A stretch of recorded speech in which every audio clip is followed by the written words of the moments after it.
Karthikeya 2 director Chandu Mondeti దర్శకత్వంలో నాగచైతన్య, సాయి పల్లవి జంటగా నటించిన తండేల్ చిత్రం నెల రోజులను కంప్లీట్ చేసుకుని 50 రోజులకు చేరువవుతుంది. ఈ మూవీ ఇప్పటికే 106 కోట్లకు పైగా గ్రాస్ వసూళ్లను రాబట్టింది. ఈ మూవీ 45వ రోజు కలెక్షన్ల వివరాల్లోకి వెళ్ళబోయే ముందు ఒక చిన్న రిక్వెస్ట్, మన ఛానల్లోని వీడియోస్ చూసి నచ్చితే సబ్స్క్రైబ్ చేసి లైక్ కొట్టి షేర్ చేయండి.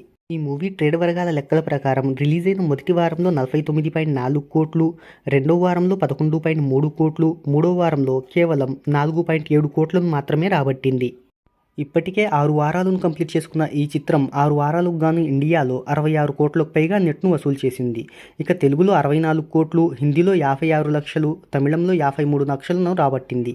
ఇక ఈ మూవీ 49వ రోజు కలెక్షన్ల వివరాల్లోకి వెళ్తే 49వ రోజు శనివారం ప్లస్ కొత్త సినిమాలు రిలీజ్ కావడంతో కేవలం 700 నుండి 1350 మధ్యన నెట్ను వసూలు చేసింది. ఈ కలెక్షన్స్తో ఇప్పటి వరకు వరల్డ్ వైడ్గా 89.50 కోట్ల గ్రాస్ను, 65.30 కోట్ల నెట్ను వసూలు చేసింది.